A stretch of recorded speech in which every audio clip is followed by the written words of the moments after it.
ঈমান নিয়ে মরতে হবে।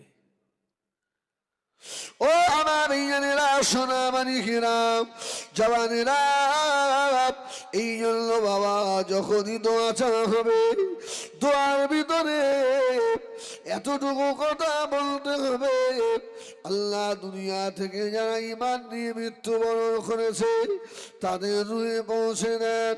আল্লাহ আমার মওতের সময় আমাকে ঈমানের সঙ্গে মওত নসিব করাবেন, বল আমিন।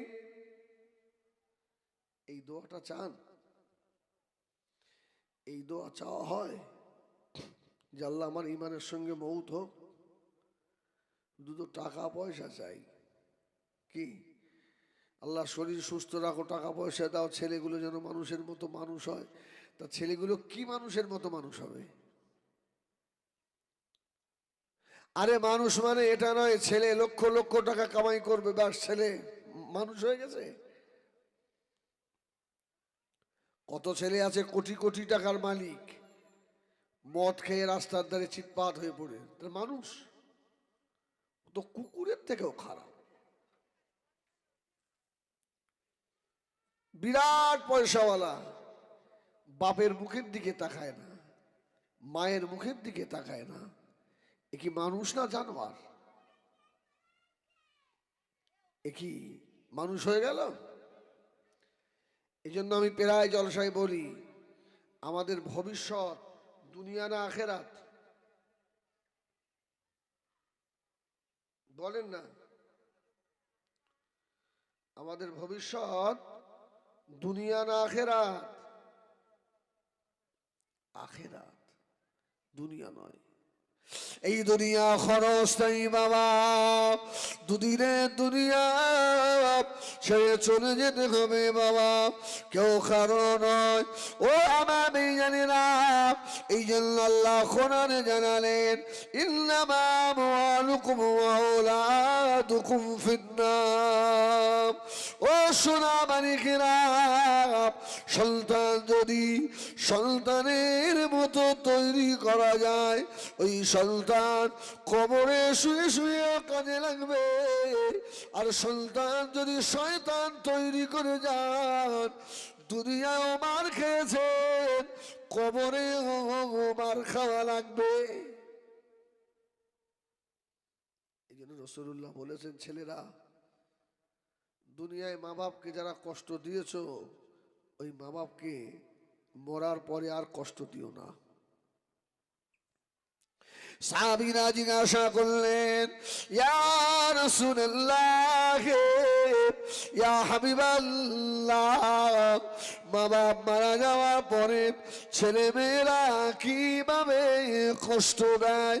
আল্লাহ নবী জবাব দিয়েছিলেন, ছেলে যখন অন্যায় করে, অপরাধ করে, গুনাহ করে, মদ খায়, জিনা করে, এর অর্ধেক গুনার ভাগ আল্লাহ তার আব্বা মায়ের নামায় আমলে দিয়ে দেয়।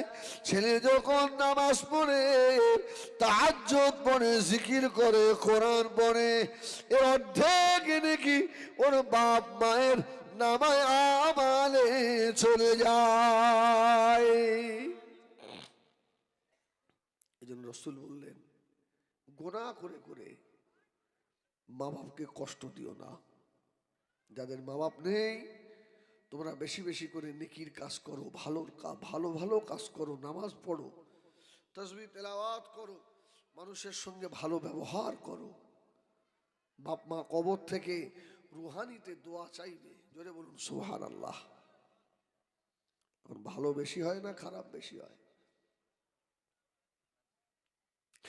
আমার ভাইয়েরা, সোনা মানিকেরা, ও জানেরা, কাকা করে শোনো বাবা, আমাদের ভবিষ্যৎ দুনিয়া নয়, ভবিষ্যৎ আমাদের আখিরাত। যে বাপ মাতা ছেলেকে আল্লাহ কোরআন কোরআন শেখাতে পারলো, নামাজ শিখিয়ে যেতে পারলো, ছেলেটাকে নেক ছেলে বানিয়ে যেতে পেরেছে।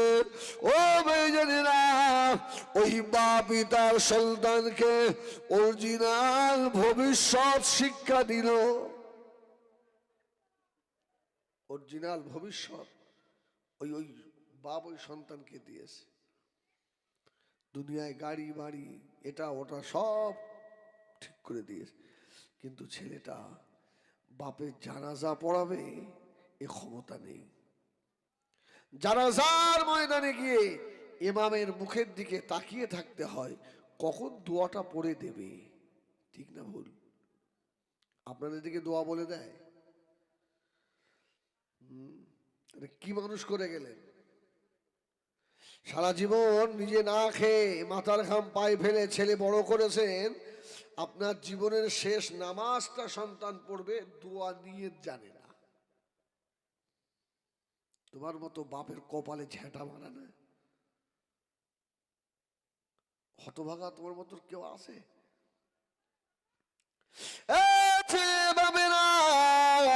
জীবনে শেষবারের মতো 2 মুঠা মাটি তোমার কবরের ওপরে দেবে। মিনহা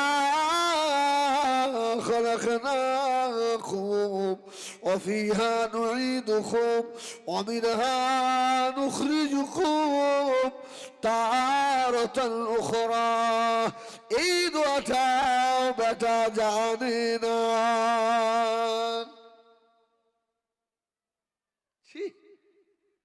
মুখের পাড়ে তাকিয়ে কখন ইমাম বলবে তাইও বলে। ভাড়া করা ইমাম নিয়ে জানাজা পড়ানো হয়, ভাড়া করা ইমাম নিয়ে বাপের লাশ কবরে শোয়ানো হয়।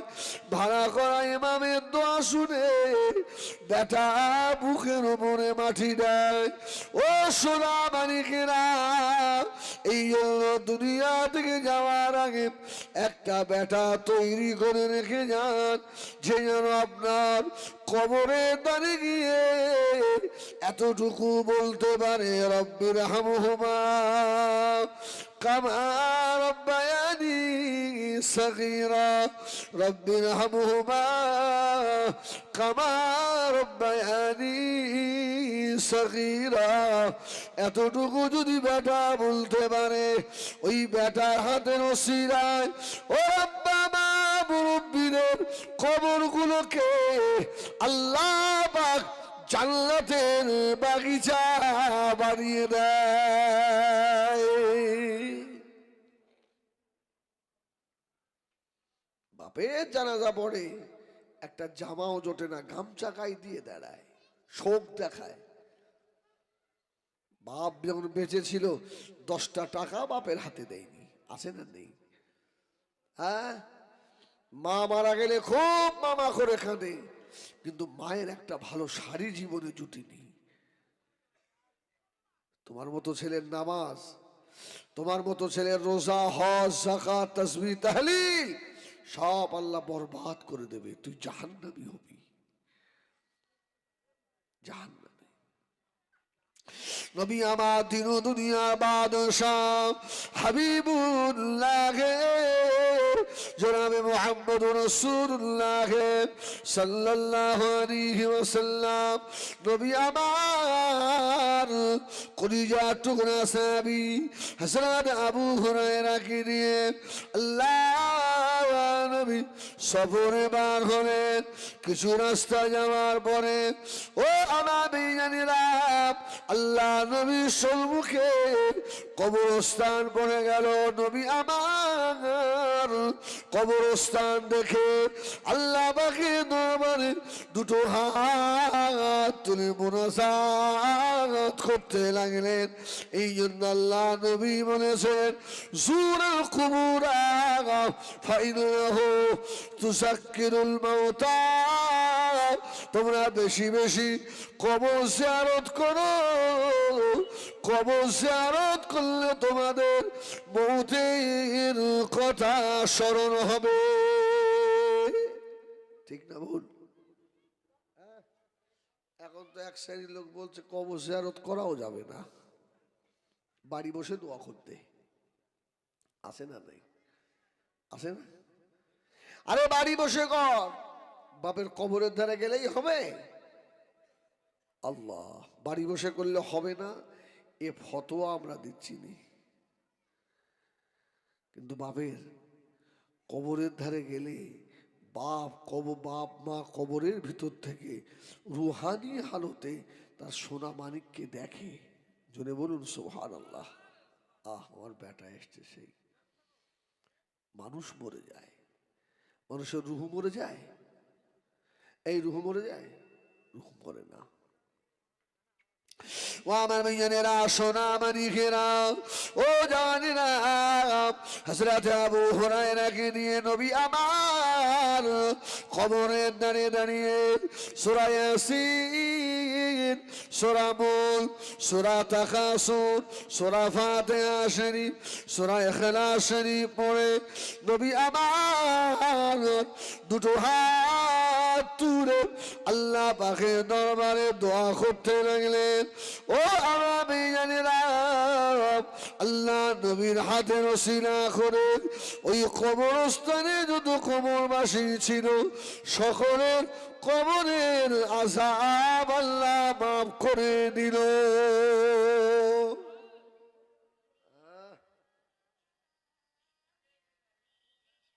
সবার কবরের আযাব মাফ। দরুদ শরীফ আল্লাহ